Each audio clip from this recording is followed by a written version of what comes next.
The phone buzzed, vibrating against Michael's ear as he fumbled with his tie, trying to smooth out a stubborn wrinkle. He was walking fast, almost running, down a busy street, the morning sun already baking the asphalt. He glanced at his watch. 10 minutes. He still had 10 minutes, but the traffic had been a nightmare, and the bus was slower than a snail. Michael Johnson? The voice on the other end was sharp, devoid of warmth. It was the HR manager, and her tone already set his teeth on edge. Yes, this is Michael. I'm almost there, just 5 minutes away. I hit some unexpected traffic, but I'm pushing through it. He tried to keep his voice calm, professional, but his heart was pounding. This interview was everything. He'd prepped for weeks, rehearsed every answer, picked out his best, albeit only suit. Mr. Johnson, she cut him off, her words like ice chips. Your interview was scheduled for 9 a.m. It is now 9:05 a.m. Punctuality is a core value of this company. Your tardiness indicates a lack of dedication we simply cannot overlook.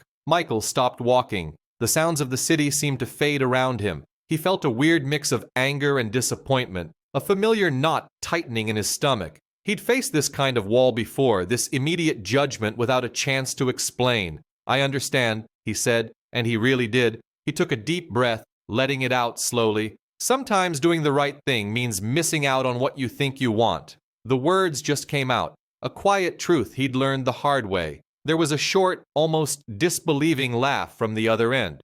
Right thing? Mr. Johnson, your right thing just cost you a significant opportunity. We've already moved on. The slot has been given to someone who values their commitments. Her voice was laced with a profound disrespect, a thinly veiled implication that he wasn't good enough, that he somehow lacked the fundamental drive for success. She made it sound like he'd chosen to be late, not that he had been delayed by circumstances beyond his control, or that he had made a choice that morning. He didn't bother to argue, didn't try to plead his case. What was the point? Her mind was made up. He could almost picture her, sitting in a plush office, a slight, dismissive smile playing on her lips. He just listened to her words, letting them wash over him, but they didn't sting as much as they should have. A flicker of something unreadable crossed his face, a silent thought that some doors close so others, far grander, can open. He just hoped that was true.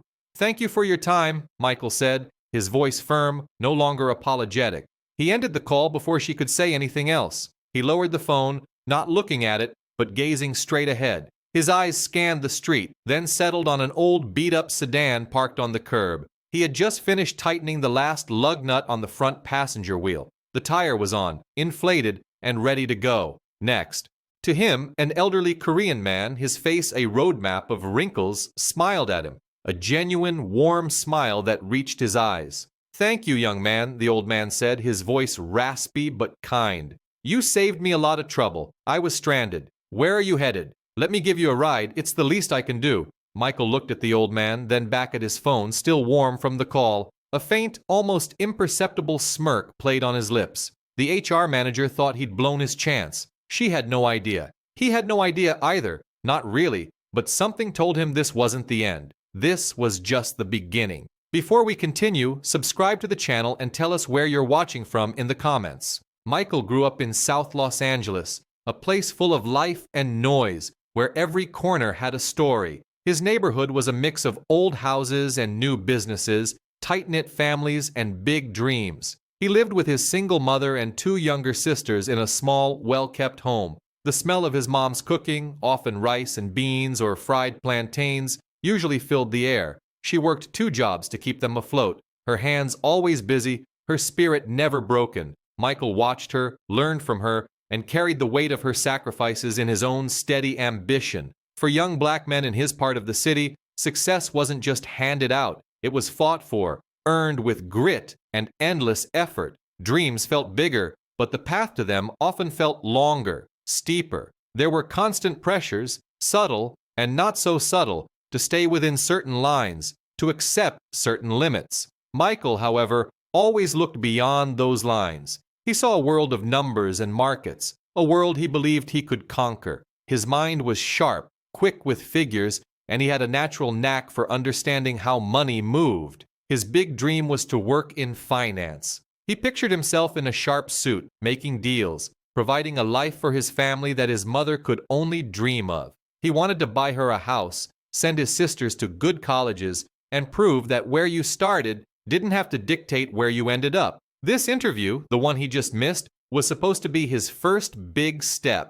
He'd spent countless nights studying, practicing interview questions, even buying that one good suit on layaway. Every late-night study session, every skipped social event, every sacrifice was for this. His family's hopes, unspoken but ever-present, rested heavily on his shoulders. He felt it, not as a burden, but as a fuel. In this same bustling neighborhood, there was an old Korean man named Mr. Kim. He ran a small grocery store on the corner of Elm and Maple. It wasn't much to look at, just a brick building with a faded awning, but it was a fixture in the community. Mr. Kim was a quiet man, always behind the counter, stocking shelves or sweeping the floor. He rarely spoke more than a few words, mostly just polite greetings and the prices of things. He wore thick glasses that sat low on his nose and had a gentle, almost weary smile. Michael had known Mr. Kim for years, ever since he was a kid running errands for his mom. He'd buy milk, bread, or the occasional candy bar from Mr. Kim's store. Their interactions were simple. Michael would come in, grab what he needed, and Mr. Kim would ring it up. Sometimes, if Michael was short a few cents, Mr. Kim would just wave him off with a soft, "next time." Michael always made sure to pay him back. Mr. Kim watched everyone who came and went from his store. He saw the struggles, the small victories, the everyday lives unfolding around him. He saw Michael grow from a skinny kid into a determined young man. He noticed the way Michael carried himself, the respect he showed, the quiet ambition in his eyes. He saw the meticulous care Michael took, even when just helping an old man change a flat tire. The old man was a constant, almost invisible part of Michael's daily backdrop, a quiet observer of Michael's earnestness and the carefully planned future that now seemed to have been randomly derailed. Michael's life was a series of small battles, each one chipping away at something inside him. He remembered the first time he applied for a scholarship to a private high school. He'd worked so hard on the essay, detailing his dreams and hopes. The interview felt good, he thought, but the rejection letter came cold and impersonal, mentioning fit without ever really saying why. It was the first crack. Then there was the time he interned at a local accounting firm. He was the only black intern, and he often felt like he had to work twice as hard to get half the recognition. His ideas were sometimes dismissed, only to be praised when a white colleague suggested the same thing later. He learned to swallow it, to keep pushing, but each instance left a tiny scar. He remembered applying for a junior analyst position right out of college, a job he felt perfectly qualified for. He got to the final round, met with the hiring manager, and felt the connection. He even got a call back, a friendly voice telling him they were very impressed. Then, silence. A week later, he saw the job posted again, and a few weeks after that, someone else, someone who didn't look like him, was in the role. It wasn't overt racism, never a hateful word, but a pattern of veiled condescension, of being overlooked despite his qualifications. It was always a vague reason, a better fit, more experience, or just a ghosting. These experiences taught Michael to be guarded, to always expect the extra hurdle. He learned to read between the lines, to catch the subtle shifts in tone, the quick glances that said more than words. He knew he had to be exceptional, not just good, to even stand a chance. He had to be twice as prepared, twice as articulate, twice as calm under pressure. It was exhausting, this constant performance, this need to prove his worth beyond what anyone else had to do. Each time a door closed, not with a slam but with a quiet click, it reinforced the idea that the system wasn't built for him, that he had to fight for every inch. The HR manager's dismissal, the cold words about his tardiness, felt like the latest episode in a long-running, frustrating show. It wasn't just about missing one interview, it was about the years of being underestimated, of having his dedication questioned, of being judged before he even had a chance to speak. It was the culmination of countless microaggressions, the slow erosion of his patience and trust. He had prepared meticulously for this interview, not just for the job, but to break through that invisible barrier, to prove them all wrong. He had done everything right, or so he thought. But then, life threw him a curveball in the form of a flat tire and an old man. In that moment, faced with a choice between his meticulously planned future and a simple act of human kindness, something shifted inside Michael. The years of quiet frustration, the constant need to prove himself, the burden of expectations, It all converged. He chose integrity, not out of noble sacrifice, but out of a deep, almost instinctual need to act authentically, even if it meant walking away from what he thought he wanted. The HR manager's words, sharp and dismissive, were not just about a missed appointment. They were the final straw, pushing Michael to a breaking point where his character, not his ambition, took the wheel. He didn't know it then, but this seemingly small decision was about to open a door he never even knew existed. The phone call ended, leaving Michael with a hollow ache. It wasn't just the job, it was the crushing weight of expectation, the silent hopes of his family that had been pinned on this opportunity. He walked back home, the afternoon sun feeling heavier than usual. Every step felt like a defeat, each turn a reminder of what he had missed. The self-doubt, a familiar enemy, crept back in, whispering doubts in his ear. Had he made the right choice? Should he have just left the old man, called a tow truck, and rushed to the interview? The thought gnawed at him, a constant, irritating buzz in his mind. When he finally got back to his apartment, his mom was there, her face bright with anticipation. "How did it go, mijo? Did you get it?" she asked, her voice full of a hope that Michael felt he had just shattered. He saw his younger siblings peeking from the hallway, their eyes wide, mirroring his mother's excitement. Telling them the truth felt like a punch to his own stomach. He mumbled something about a flat tire, about helping an old man, about the HR manager being unwilling to reschedule. His mom's smile slowly faded, replaced by a look of deep disappointment, not anger, but a tired sadness that cut him deeper than any scolding could have. "Oh, Michael," she sighed, "we were really counting on this one." The news spread through the neighborhood quickly, as it always did in their close-knit community. Mrs. Rodriguez from next door, who always had a plate of food ready, offered him a sympathetic squeeze of the arm. "Don't worry, honey, something better will come along," she said, but her eyes held a pity that Michael couldn't stand. Uncle James, a gruff but well-meaning man, clapped him on the back. "You did a good deed, son, but sometimes you gotta look out for yourself first." Their words, meant to comfort, only amplified his feelings of failure. He felt like he had let everyone down, not just himself. The pressure from his family, unspoken but palpable, weighed on him like a physical burden. He saw their sacrifices, their dreams for him, and felt the sting of his own perceived misstep. He spent the next few days in a haze, the apartment feeling small and suffocating. He tried to apply for other jobs, but his heart wasn't in it. Each job description, each online application, felt like another wall he had to climb, another hurdle in a race he was already losing. He kept replaying the scene in his head, the flat tire, the old man, the phone call. Why had he done it? Why couldn't he have just been selfish for once? The HR manager's voice, cold and dismissive, echoed in his mind. She hadn't cared. She hadn't even hesitated. To her, he was just another applicant, easily discarded. This period was Michael's lowest point. He felt adrift, lost in a sea of what-ifs and self-recrimination. The casual dismissal by the HR manager, though not a direct interaction, felt like a personal attack from the larger, impersonal corporate world. It confirmed his deepest fears, that the system was rigged, that his efforts were meaningless, that his integrity, which he valued so highly, was a liability in a world that only cared about results. He had chosen to do the right thing, and it had cost him. He felt unheard, undervalued, and completely alone. The bitterness began to settle in, a heavy blanket over his once bright ambitions. He wondered if he would ever catch a break, if all his hard work and good intentions would ever amount to anything. The world felt stacked against him, and for the first time in a long time, Michael started to lose hope. He just didn't know what to do next. One afternoon, a few days after the interview debacle, Michael was sitting on his porch, staring blankly at the street when Mr. Kim's car pulled up. It was the same classic sedan, polished to a shine, that had picked him up after the flat tire.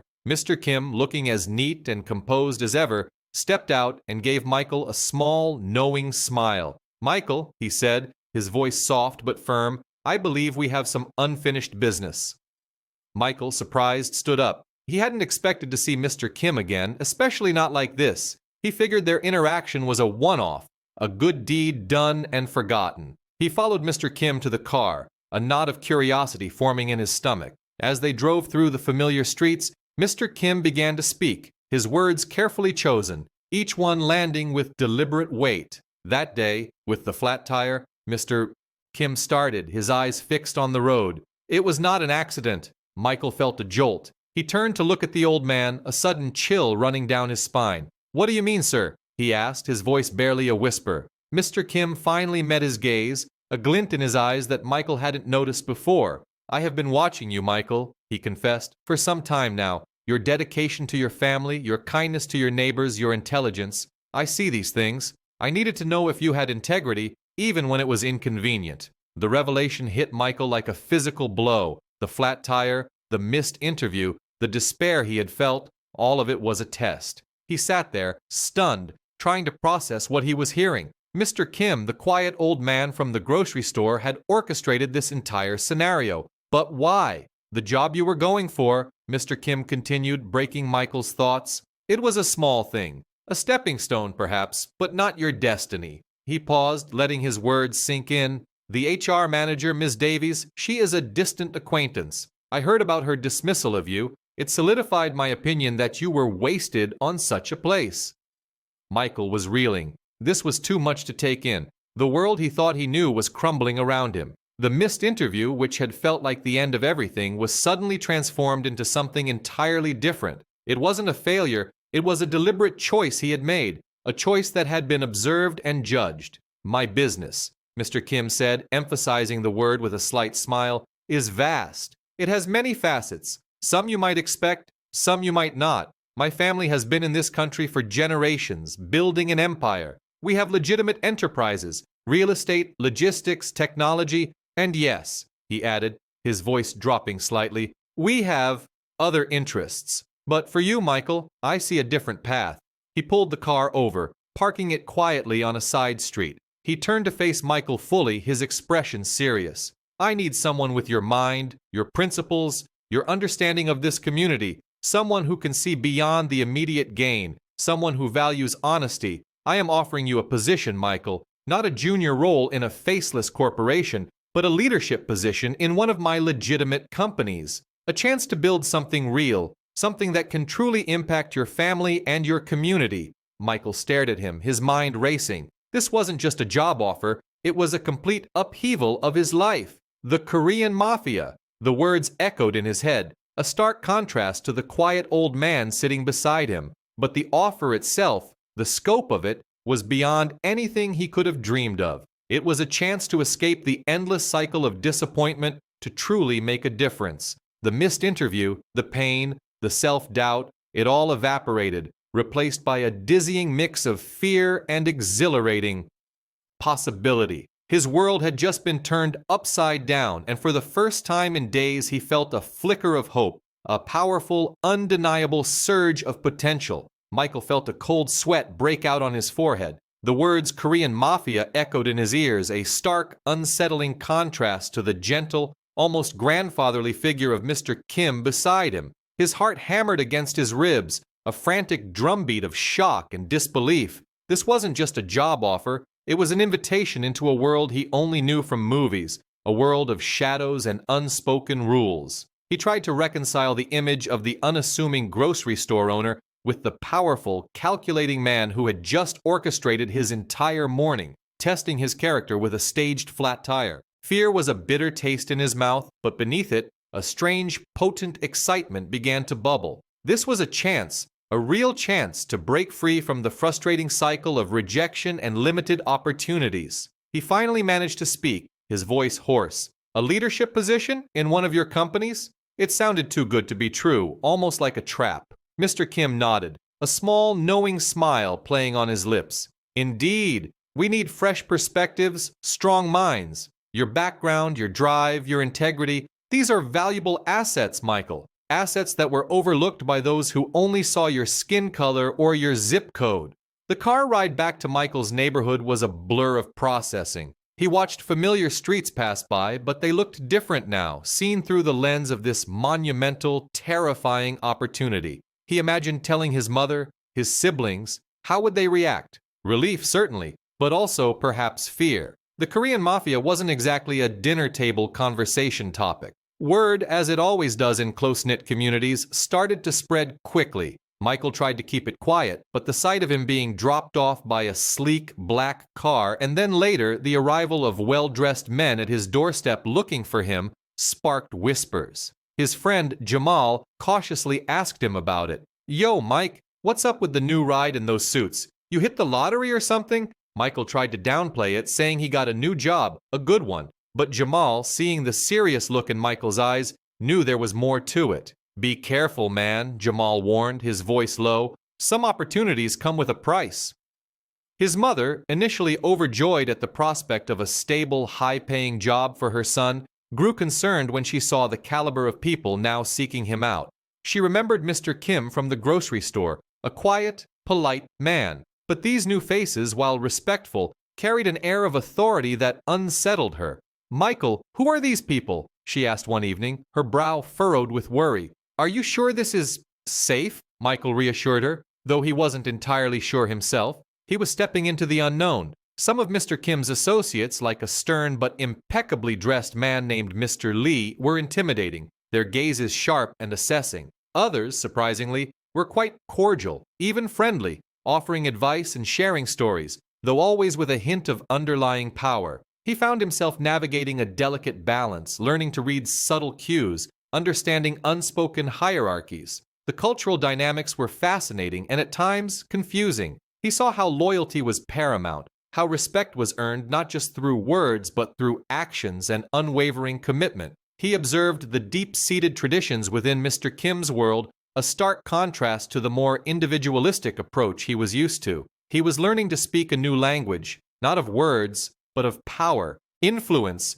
and unwavering allegiance. Psychologically, Michael was in a constant state of flux. One moment, he felt like he was on top of the world, finally being recognized for his potential, seeing a path to truly provide for his family. The next, a cold dread would grip him, the realization that he was now connected to something far larger and potentially more dangerous than anything he had ever imagined. He was walking a tightrope, a young black man from South LA, now intertwined with the intricate web of a Korean crime family tasked with leading their legitimate enterprises. The duality of his situation was profound, shaping him, forcing him to adapt and grow in ways he never thought possible. Michael stepped into his new role with a quiet determination. He wasn't just working for Mr. Kim, he was working for himself, for his family, and for the chance to prove that integrity had its own rewards. He approached the legitimate businesses with the same meticulous planning he had once applied to his finance interviews. He streamlined supply chains, optimized marketing strategies, and introduced new technologies that Mr. Kim's older associates hadn't considered. His intelligence, once overlooked by corporate HR, now shone brightly. He gained respect quickly, not just from Mr. Kim, but from the entire organization. Even the stern Mr. Lee would offer a curt nod of approval after a successful quarter. He started with Mr. Kim's chain of grocery stores, modernizing inventory management and expanding product lines to cater to a broader demographic. Then he moved on to the real estate holdings, identifying undervalued properties and overseeing their renovation and resale, generating significant profits. Michael wasn't just managing, he was innovating, building a legitimate empire that was both profitable and respected. He found a strange sense of fulfillment in this work, a purpose that went beyond just earning a paycheck. He was creating something tangible, something that provided jobs and contributed to the community, albeit under an unconventional umbrella. Meanwhile, back at the corporate office where Michael was supposed to interview, things were not going so well for the HR manager. Michael never sought revenge, never said a word to Mr. Kim about the HR manager's dismissive attitude. He didn't have to. Mr. Kim, with his vast network and keen eye for detail, had already taken notice. It wasn't a dramatic confrontation or a sudden firing. It was far more subtle, more insidious. Information about the HR manager's past professional indiscretions, instances of favoritism, and questionable hiring practices quietly surfaced. It wasn't directly linked to Michael, but the timing was impeccable. A few anonymous tips to the company's ethics committee, a discreet inquiry here, a well-placed rumor there. Mr. Kim's network was a master of information flow, capable of making inconvenient truths appear at just the right moment.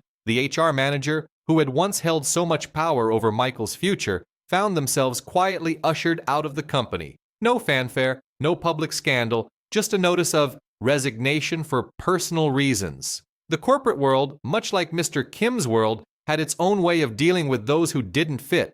Michael heard about it through the grapevine, a casual mention from an associate who still had contacts in the corporate world. He felt no triumph, no desire to gloat. It was simply an outcome, a consequence of actions and decisions. He realized then that true power wasn't about holding a position or having a fancy title. It was about influence, about integrity, and about the network you built. Years passed. Michael achieved a level of financial stability and influence he could only have dreamed of. He bought his mother a beautiful house, ensured his siblings received the best education, and invested in his old neighborhood, creating opportunities for other young people who might have otherwise been overlooked. He established scholarships in his name, funded community centers, and mentored aspiring entrepreneurs. He had found his purpose, not in the sterile boardrooms of corporate America, but in the complex, vibrant world Mr. Kim had introduced him to. He often reflected on that day, the flat tire, the missed interview.